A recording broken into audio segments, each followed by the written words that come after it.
What is up? Thank you for coming to my channel, SplinterPOV. Let's go jump right into the video. I've been in a sour mood last couple days, man. And it's kind of out of line. It's got a lot to be grateful for. For those that don't know, you probably all do, but I finally graduated from school. I walk across the stage in March, but I'm done with the program, 9-month program.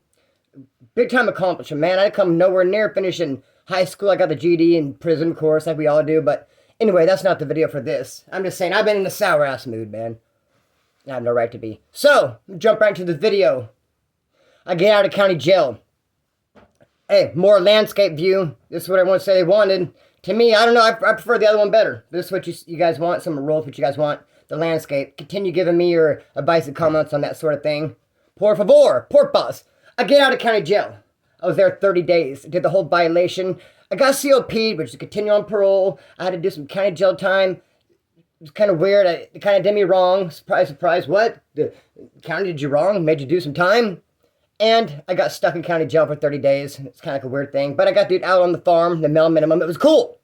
When I got out, homeboy said, listen, brother, go by my pad, go talk to my lady, call her, line her out on how to hook me up on the weekend. She's going to come for a visit. She just doesn't really know how to hook things up. I need you to hook it up and show her how, so the visit will go smooth. That's what he wanted me to do, man.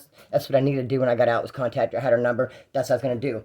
I got out. Here I am. I'm out. Now, when you get released from Laredo County Jail, since it's way off in the boondocks, I put the camera up a little bit higher than usual. What do you guys think about that? Since it's way out in the boondocks, either your people could come get you, you call them and say, come get me, or you can sit out there and wait for like a transit. It comes like every couple hours. And it'll drop you off. You can get off in Oildale, you can take it downtown. The transit. So that's what I was doing. No one was coming to get me. I was just sitting there waiting. And this car pulls up. And it's a girl. She says, hey, man, you want to ride and head to Oildale? I was like, yeah, of course I want to ride. So I jump in. It was a Saturday or Sunday. I can't remember which. She said she was there visiting her brother. She's like, come to my pad. Let's go to Oildale. Right on. Cool, man. So we go at Oildale. We pull to the house. It's a guy's house. I'm looking at it. It looks like a guy's house. I would have liked to have seen a garden, maybe some of those butterflies on sticks, but I saw a bucket of sockets kicked over, a NASCAR flag. It's a dude's house. So we walk in, I see more guy stuff, and just when I convinced myself she's probably living with her brother, because she did just go visit him, this F-250 big old Ford truck comes pulling up and slamming on the brakes out front, like, whoa. She's like, oh, damn, he's here. And I go, who, your brother? She goes, no, my husband Mike, I just kicked him out. A couple of days ago, he's been giving me trouble. She says, go out there and beat his ass and I'll dome you up. And I was like, what? So Psycho Mike is standing between me and the dome? So I look out to see what he's up to. And now he's out of this truck and he has his tailgate lowered. And he's messing around. And he's like deciding, do I want a pipe, like a bar, pipe, or a hammer? Fishing around. So I look at her and she has a shotgun, damn shotgun. I go, put that away.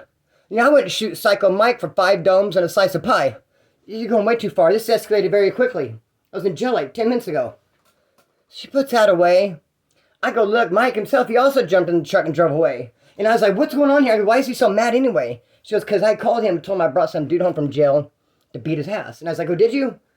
I was like, damn, I thought, you like my haircut. I just got it cut yesterday. I got it faded up. Could you see how it goes from like 0 to 1? She's like, yeah, I didn't notice the fade, but yeah, no, cool fade. And I was like, well, anyway, I'm leaving. She goes, you want a beer? I go, absolutely not. I'm going to kick rocks. I need to see something. I can't really tell if it's like strip recording or not. Oh, yeah, there it is. So, dude, no, I don't want a beer or a ride or any more of your style of entertainment or any more interactings with Psycho Mike. So I kick rocks. I beat feet. I want to go. I go see a couple people I know. And then I need to go over to the south side because I need to talk to this dude. I know he's a good friend of mine. He always has a lot of weed. He's a square. He has a job and shit. So as I get close, kind of by his side of town, I go through this car wash and I see this truck. It's this bright yellow truck. It's lowered. It has rims that are way too big for it. I mean, it sticks out like a sore thumb. And I just see this bright yellow truck and it's running. So I walk over and I'm like, damn, look around. No one's around. Boom. Jump in the bright yellow truck and dip. I was walking. I was kind of tired of walking. I'm going to take this truck. It's running right in front of me. Homie lives right across. He only lives like not even a mile. Where I gotta go is like a mile away. But I'm on a busy road, Union, and I figure if anyone's gonna come looking for this truck, they're gonna head. Let me see. They're going to head this way. I was going to use like north, east, southwest, but I can't put it in my head fast enough. This is Union. They're going to turn right. Because if you go turn left, where I'm going, it's just like this neighborhood. I can't imagine them going there looking for the truck. I think it'd be cool. But even if not, I'm going to ditch it in a park before I get to Homeboy's house anyway. Anyway, I take this bright yellow truck. Drive around a little bit. Went up there, flipped you, came back, had it for a minute. I kind of looked in it, blah, blah, blah. Boom. Parked at the park. Walked over. Went to Homeboy's house. Knocked on the door. He's like, come in. I walk in. I say, hey, what's up, brother? What's going on? And I see some chick crying, and she has a couple dudes surrounding her. And I think I did see like, a couple extra cars in the driveway I wasn't familiar with. Usually this dude doesn't have no one in his house.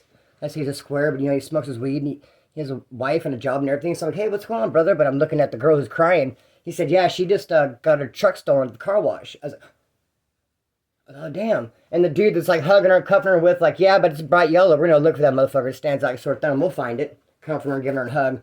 And I see. I was like, shit. And I was so mad because I had the keys in my pocket. And I thought to myself, and I left that truck at the park to walk over there. Should I leave the keys in the ignition? It was just like a small little set. It didn't have like a bunch of clanking. I think it was like 2 little keys. Should I leave them in the ignition, just how I found it? Should I take them out and hide them somewhere to keep them in my pocket? I thought I'm just going to keep them in my pocket. You know, so I'll grab them if I need to jump in real quick, whatever. I'm just going to keep them in my pocket, I thought.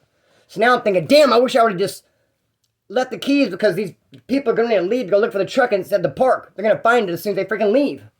So she's like crying and stuff, and like they end up taking off, and I guess what it is, that's his weed connection. She just came by here and dropped him off some weed and left. Went to the car wash and was doing whatever. I came by, jump in it, and somehow, I don't know, they call him because she's at his house now crying over her bright yellow, her aggressive yellow truck. And I'm like, shit, with the key in my pocket. So they end up leaving, and I try to play it off. I'm sweating like a snitch at a gangster party because I'm just like, dude, I feel like, oh, what's going to happen next? Because I know they're going to find it as soon as they leave. And I'm just kind of, oh, yeah, I just got out, brother. How are you? And we're smoking a joint. And all of a sudden, phone rings. I was like, dude, they found it at the park. I'm thinking, of course they did. They found it as soon as they left your street. They could see it right there. He's like, the keys are not there. He's like, I'm going to go down there and see if we can help him to start it or whatever. And I was like, all right, come with me. So we jump in his car, drive down there. Truck is exactly where I left it. He gets out, and they're like, talking about, they can't start it. I'm going to go to the bathroom.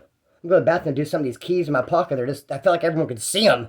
I feel like they're like waving. I feel like they're like bulging out of my pocket. They could just, everyone knows I have them. I got to get rid of them fast. So I walk away, and I leave them to their talk of hot wire and alternate ignition. I walk over to the bathroom. I walk in, pull the keys out, walk right back out, and go, hey, man, I found the keys. And everybody looks at me at the same time. And then it all dawns on them. They all figured out at the exact same time. This is the dude that stole it. This is the guy that took the truck right here. They go, oh, you found the keys? Where were they? Bathroom? How'd you get here? They all kind of, well, how'd you even get here? They said all at the same time. What the hell? I got dropped off my friend. I came over and but the keys were in the bathroom, man. What the hell? What you tripping on me for? All right, getting the keys. It's kind of awkward and weird. But it's no damage done. I mean, no harm, no foul. Even if I did take it, maybe a little bit of gas is gone. I mean, maybe gave you a little bit of a scare, but don't leave your vehicle running. There used to be this gang called damn, what do they call it? I cannot remember the name of this gang. This is a little street clique. And in the fog, they'd walk around and they'd look down the street and they'd see if the muffler, see if any smoke was coming out. They'd go hit the car, man. They'd be looking for it, looking for that muffler. So, be that as it may. So I go back, kick back with homeboy for a minute. Then he says, where can I tell you what's going on? He gives me some weed. He says, what's going on? What do you want to do? I said, I need you to take me over here because this dude owes me some money. I want you to take me by there and go there with me to try to collect this money. Because this dude, I went to jail with a real nice stereo at his pad. And while I'm in jail, he happened to be talking to someone. And I got on the phone like, hey, brother, stick out my stereo. And I was like, dude, I apologize. I traded it for a real nice bed frame. He's like, dude, I did you a favor. It's a real nice bed frame. Is there anything you could have the bed frame? I was like, bed frame? I want your bed frame. There's probably all kinds of DNA all over it for one. I mean, dude, I'm going to come over and just get out of jail, fresh out of jail, and throw your bed frame on my back, go walking down the road to my to my mom's garage or some shit. Like, dude, no X-nay on the bed frame. Homeboy, look my stereo. No, I'll make it right when I get out. When you get out. So I'm going to go over there. We're going to make it right. So I get there. Gives me some cash. Sorry about shows me how nice the bed frame is. I agree. Dude, this is a fucking dope bed frame. Okay? I'll give you props on the trade, but still I didn't want it. So he gave me some cash. I left him in his bed frame. He gave me a car I could drive around for a while. He said, here, take the keys, dude. Drive this around. I was like, cool, man. I drove it to Ernie's in El Camino. Love El Caminos. Driving around, he calls me. Dude, as it turns out, Splinter, my bad, car is stolen. He was, it wasn't supposed to be. It wasn't going to be. And I was like, what do you mean? What do you mean? What I mean is it's stolen. It, wasn't supposed to be or wasn't going to be, but it's, that's how it is now. It's the status. Straight hot. So, okay, I pull over, get off on the freeway, ditch it, and take off. My grandma's house right here. I'm going to go to my grandma's and take it from there, see what happens. Make some calls, whatever. As I walk past my grandma's, there's this, like, CD-type motel. Hold up. I need to keep track of the time, man. Okay. There's a CD motel right there. And so I'm sorry, I got distracted for a second. Take a deep breath. Count to 10. I'm telling the story. So I get out of this hot car in El Camino. I ditch at the Circle K. I go to my grandma's house. I'm walking by. There's like a seedy motel, a lot of action, druggies, prolies, shit happening. So I kind of walk kind of slow. I figured if I even like circle around the motel a couple times and just look around, I'm probably gonna recognize someone or see somebody, and I could take it from there. Because look at my mom had moved. Let me get over a little bit so you can see my hand when I go like this. My mom had moved, and I didn't know where she lived at, and she worked at Lowe's. So I kind of just had to kick it and parlay until the nighttime. She has her night shift at Lowe's, and I could just show up. Hey, I'm out. What's cracking? Where do we live? What's in the fridge? Did you shop yesterday? Do I got a bed or talking couch? So, yeah, no, I'm not scouting. I'm not going to use. Going to get a job. Whole nine. But I need to find moms. Got to kick back to the nighttime. So, that's what I'm saying. I ditch this car, go walking, go by this motel room. Sure enough, Splinter, what's up, dude? I see a homeboy, but like a female homeboy. You know any of them? Straight homeboy, like, shakes like this. What's up, brother? Like, tattoo right here, like, and no disrespect.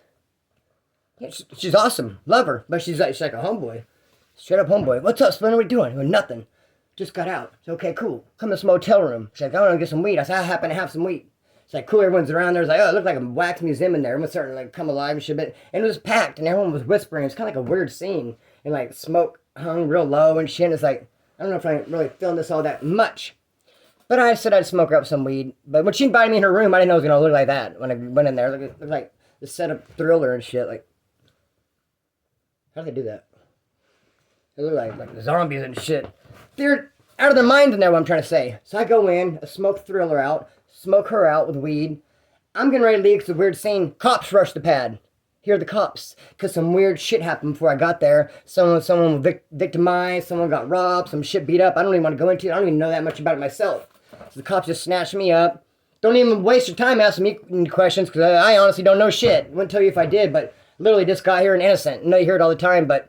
And I just got out today. Any chance you cut me loose? Well, can you tell us a little bit what was going on here today? Was there a guy named Dave here earlier in the silver van? Dude, I literally just got here. I have the weed. You smell that weed? That's me. I'm the guy who showed up with the weed. I smoked everybody out. I just got out of jail. Fucking you let me go. I don't know anybody. I just know him, her. And I'm ready to leave.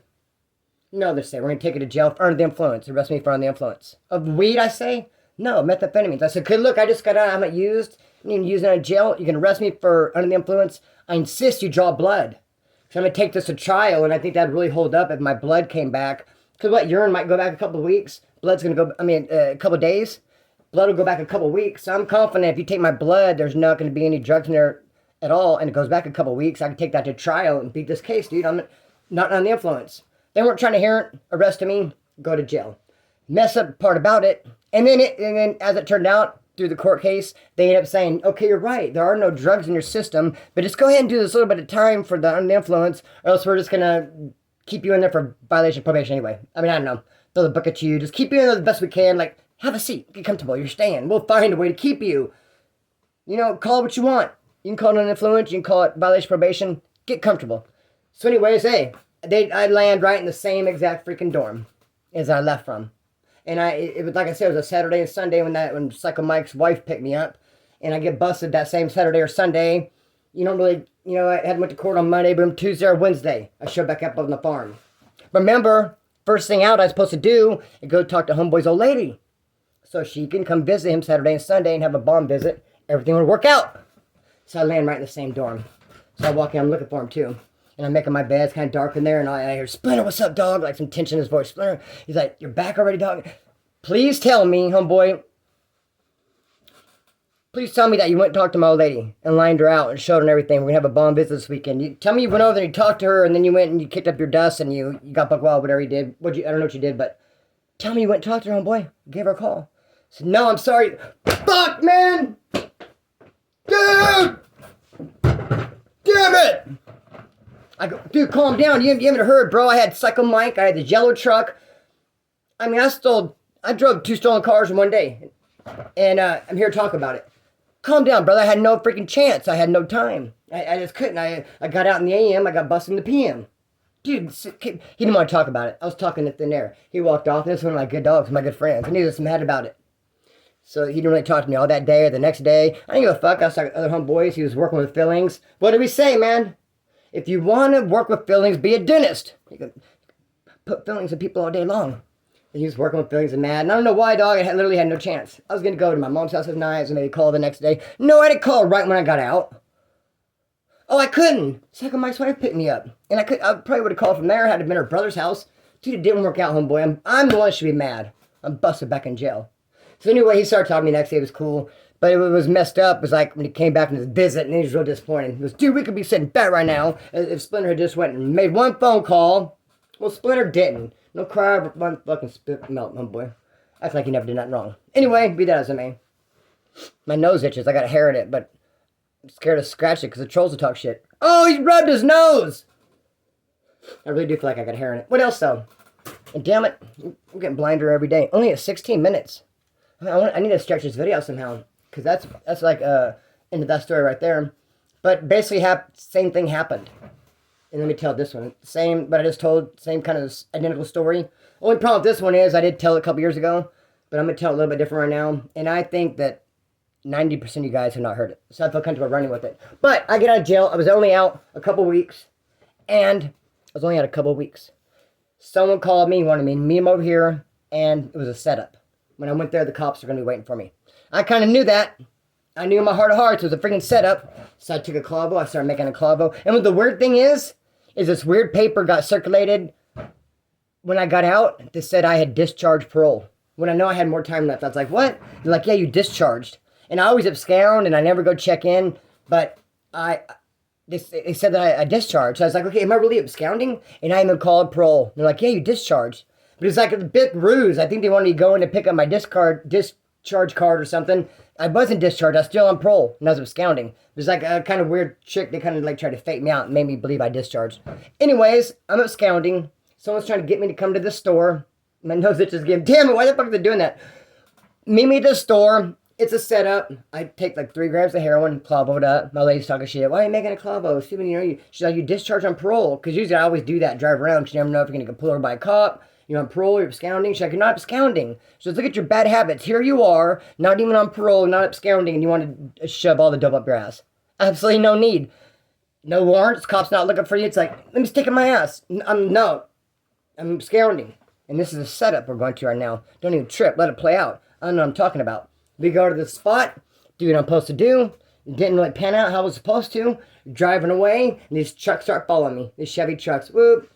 And my old lady's thinking at Southsiders. She's like, oh, Southsiders or Mexican dudes are following us. They're going to jump us and pull over. I was like, I wish it was some Southsiders following us to jump us because, no, it's the cops, which is way worse than ass beating. I'm talking jail time, baby. So, they're following us. I end up getting off on the exit. They follow me off the exit, and then they pull over, and the sheriff gets behind me. Pulls me over. Got a knife on me, arrest me, absconding. I was like, I discharged. Seriously, man. So they had me in the cop car for a long time. They're calling around, like, no, you did not discharge. I was like, that's what they said. And like, no, nice try. Don't collect $200. Don't pass go. Go to jail. So I get to jail and trip on this. The first cellie I had, I walk in, and he's like, where's the dope? And I was like, I do have some heroin, but I mean, where's the dope? Because, I mean, the chances you're getting a cellie to come in that has dope is like, I don't know, man, 1 in 10. It's not very common. I mean, it is and it isn't. It doesn't happen constantly. Because, I mean, I don't know. You'd have to know you're going. You'd have to carry it in there. I mean, think about it. How would you have it in there already? What are the chances? What are the odds you're going to have some dope in you when you get busted? I mean, 1 in 10, like I just said. So, he's like, where's the dope? I said, I do have some. How'd you know? He's like, I put a magic potion. I did a magic spell. He's like, look. And he had drawn this stuff on the floor in pencil. It's like pentagrams, all stuff. He's like, I did all this so that my next cellie would have drugs. So, where are they? It was the craziest thing. I was like, damn, he showed me. He proved it to me that he really did some, like, voodoo. That I don't even really believe in this shit, but I kind of saw it unfold in my own eyes. He did some hocus pocus to where his cellie would have drugs. Here I show up with some heroin. He didn't even like heroin. He didn't even do it. He was a meth addict. And he would like talk. So I like gave him like a lot of heroin to shut him up. As soon as he'd like lift his head up. Oh yeah, and another time this one thing happened. Here, lift your nose up. Pour some more down the nostril to knock his ass out. Kind of trying to hear it. He's like, And he was busted because he had a damn fake gun, a plastic gun. He was running around town like aiming at people. That's what he was in jail for. Kind of like a hinky little dude. Why were you doing that? You know, what was the end goal? What was the hustle there, brother? Anyway, so I'm there, and that's there for a while. But when I had paroled, I paroled from ICDTP, which is a dorm in Max Mead, and right there in county jail. It's for parolees who have dirty drug tests, whatever. What they'll do is I'll give them this program, ICDTP. You stay there for 60 days. They hammer you with NA and A all day long with the book reading, but for 60 days and 30 days in-house program where they hammer you some more with the, the 12 steps and all that. But hey, it's a lot better than 5, 6, 8 months a year at Wall School Reception. So a lot of people get the ICDTP. I had it twice. I just left it. I didn't go to the 30-day program. I did, but I left, blah, blah, blah. Anyways, so, okay, yeah. That's why I was running. That's why I was out for 3 weeks, because I was supposed to go to the program. And that's a whole nother story that I went to and got kicked out anyway, blah, blah, blah. So, back in jail, I got this celly, did the potion, I had the drugs. Now they call me, roll up my stuff. They're moving me. I'm expecting to go to Wasco. I'm waiting for them to come get me on Violator bus Tuesday or Thursday. I'm not expecting them to move me around the county jail anywhere. Sure enough, they call me, they're going to move me somewhere else in the county jail, which again is unorthodox. You usually get where you get and you stay there. They don't move you around unless maybe you go from minimum to maximum. If you're on the farm and you can't be minimum no more, they might bring you to pre-trial to max or something. But just to like move you around, I'm just minding my business, doing heroin with my celly, and they can just come snatch me up, roll your stuff up, and they move me.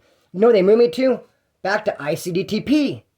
Whoa. The only people who are in there's like 34 people in the ICDTP program. They're going to move me in a bed, even though I'm not in the program, and wait there to catch my chain to Wasco. Very unorthodox, very odd, never seen it happen. Like, I almost couldn't believe it. When I got there, everyone's like, dude, you're not in the program. They put you here waiting to go to Wasco. It was really weird. But the crazy fucking thing about it is when I left ICDTP, I left with like 3 debts. Go ahead, give it to me.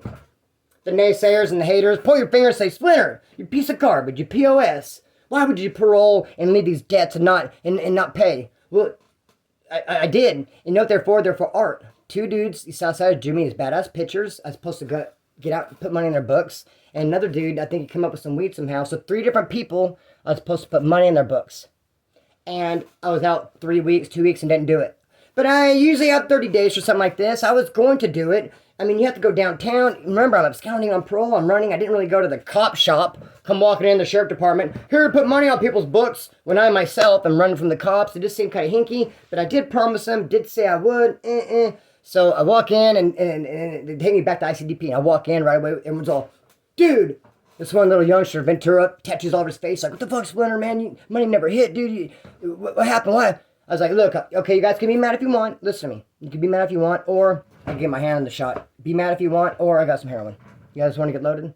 I can pull the heroin out of the Chiefs, and we just do the damn thing right here, right now. But you got to quit bitching about me not putting the money. I know what I did. I was only out a couple weeks, though, man. Cut me some slack. I was running amok. My bad. But here I am right in front of your face, dude. Let's get loaded.